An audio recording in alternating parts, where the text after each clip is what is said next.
барша достар, бүгін құрметтеріңізге Yamaha PSR E8600 жаңадан келді Қазақстанға. Енді осыны бірлікте тексеріп көрейік, қандай екенін көрейік. Бірінші шешім олдан абайлауымыз керек. Зақымдау синтезатордың зақымдалмауына жақсы мән беруіміз керек. Ал бисмилlah.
E8600 бірдей негізі, свет ұқсамайды, қара свет.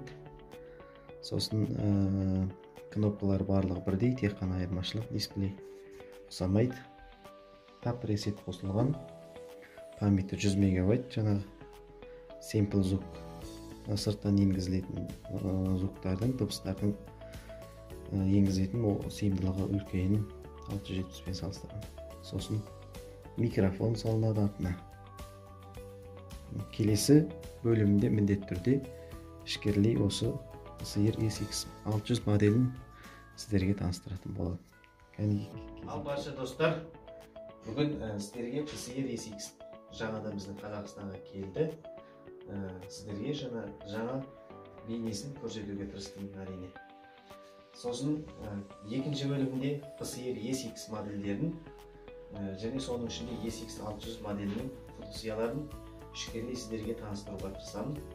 Каналға жазуды ұмытпаңыздар, лайк басыңыздар, әрине ұналасыздар.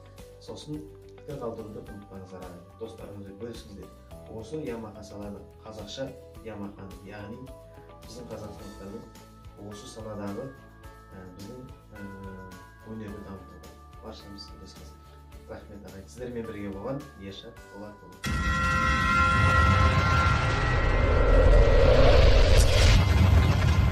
Studio Melodia Records.